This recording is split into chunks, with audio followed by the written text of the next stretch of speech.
discreet. You're in the car. You're on your way over to meeting a regular.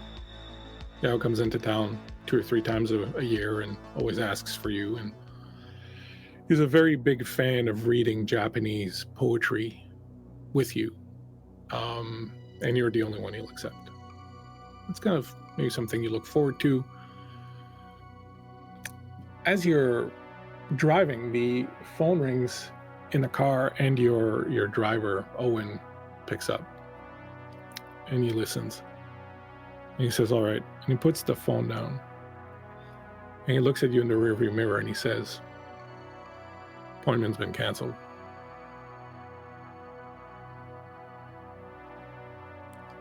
And?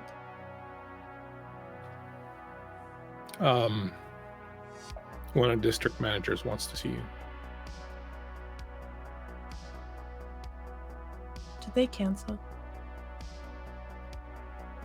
I don't have any details. I was just told that the appointment was postponed and that I had to bring you in.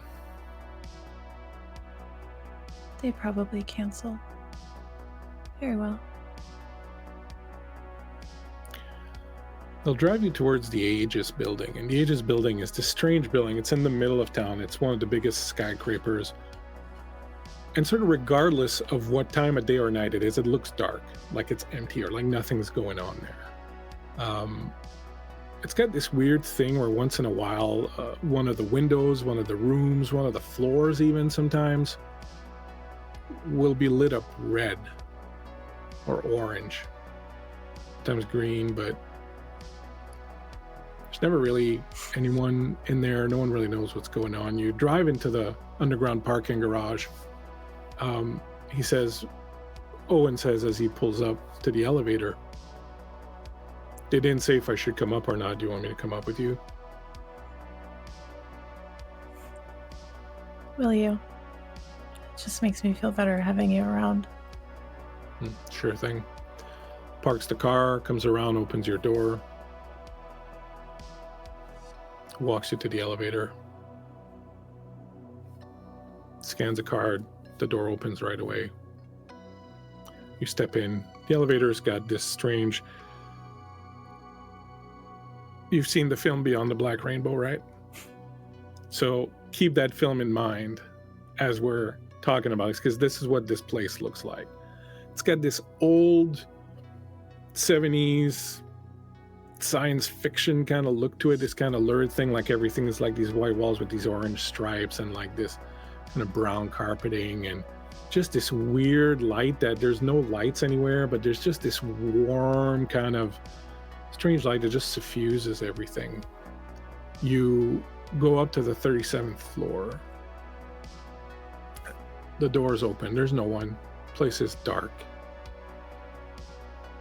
At the end of the hall, there's this long hall, and at the very end of it, there's a door that's ajar, and there's a little bit of light that's coming out of it.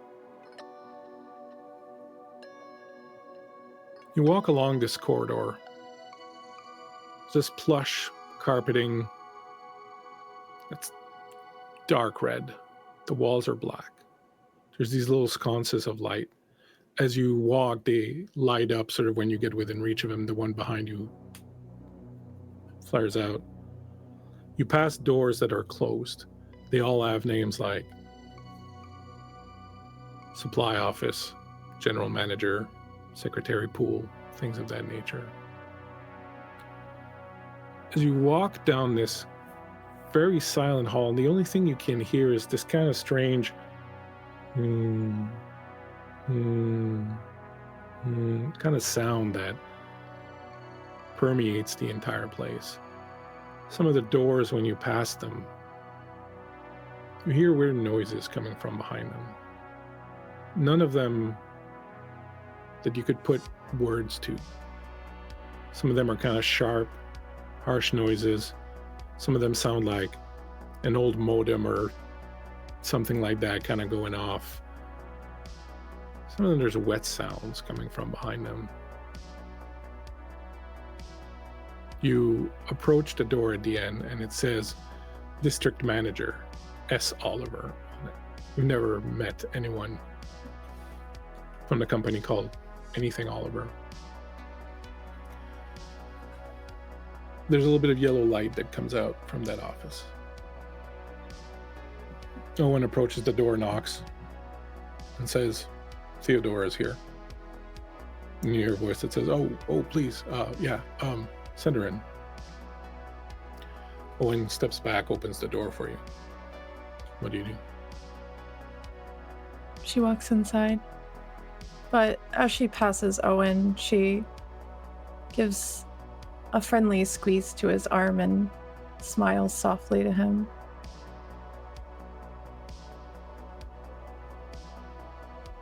I'll be right out here. Like always. Thank you, Owen. Steps aside. You walk into the office. The office is very small, square. There's nothing in it except a desk and a chair and a phone on that. It's one of those old rotary kind of phones, but the ones that has a plaque that has no rotaries on it. And it's just this orange phone, plastic orange phone that's sitting there. And there's windows that overlook the city. The glass doesn't appear to be dark. You can see the city splayed out below very clearly. The man that's sitting behind the chair, fairly handsome, dark-haired. He's wearing a nice suit, but no tie, unbuttoned. And he's got these fucking racing glasses on. You know, like those big-ass kind of square sunglasses with like huge red plastic rims around it. And he's just sitting there. There's a folding chair in front of him. Theodora, please have a seat. She does so. How are you doing? I'm not sure. I assume I'll know more soon. We value our employees' sense of independence. Your unique abilities and personality are what make you shine and what make you important to the clients. And so I'll ask again, Theodora, how are you doing? Well, I should be reading Japanese poetry right now, but I'm not. So I say I'm a bit sad. Well, from my understanding, the appointment's only been postponed, and you should be able to get to it either later tonight or tomorrow or sometime soon enough. You know that Mr. Takamura greatly values his evenings with you. As do I his company. Are you happy, Theodora? I would say I'm happy, yes.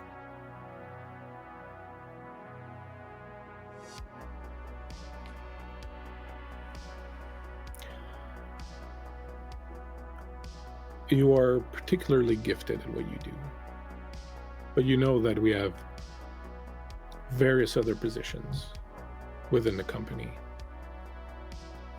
Some that require perhaps a bit more physical involvement with the clients than you like. You're aware that such services are offered by our company to our topmost clients. I'm aware.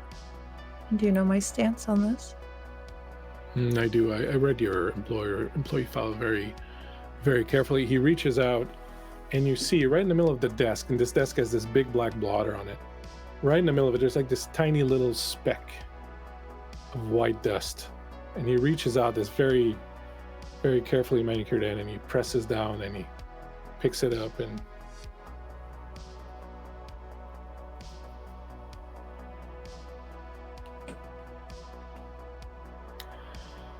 demand is increasing in some of our other avenues. We are mulling over several new affectations, but I'm not part of human resources. Somebody else will discuss this with you. I do, however, want to discuss a certain matter.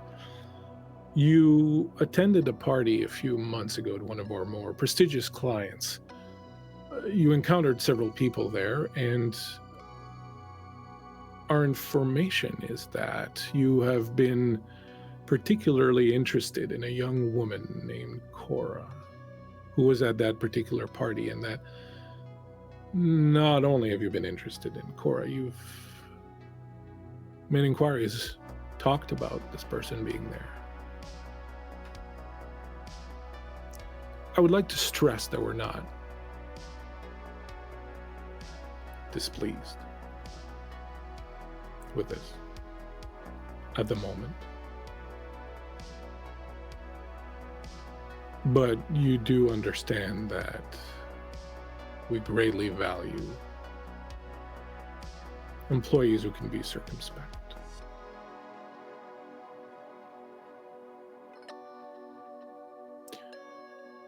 What is your interest in this young woman?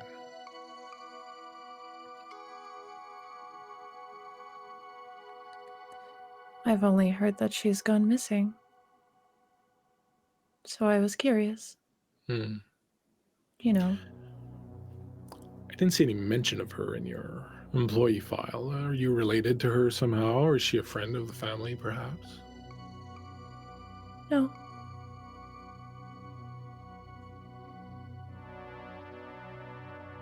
It reaches out again. You can see there's 3 or 4 of these little white specks of, you're not too sure, that have appeared now on the desk. And he tries to pick one up, and he can't, and licks his finger, and then he picks up the rest of them, and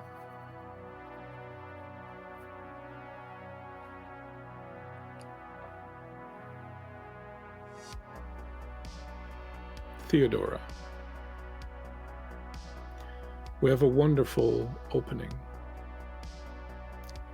on the, I believe it is colloquially known as the Daily Relief Unit. Very hands-on kind of work.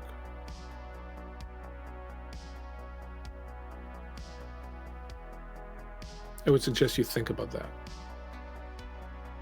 in the future before inquiring further about little Cora, or even mentioning that you've seen her. We, of course, have an understanding. Understood, sir. It won't happen again. Excellent. He reaches out. There's another little piece of white that has appeared on this. He blots it out like, pesky things. Get rid of one, and 3 of them show up. Thank God they're easy to pick up and throw away.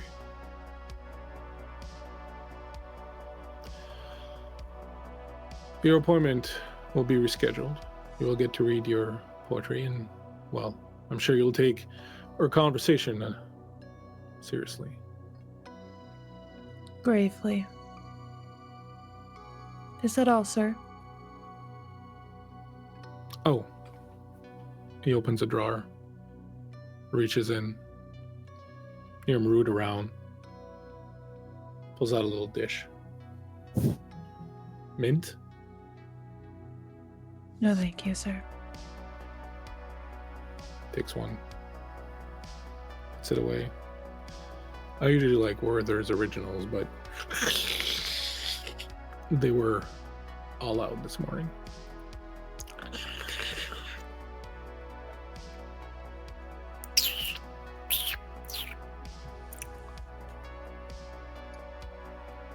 Thank you, Theodora.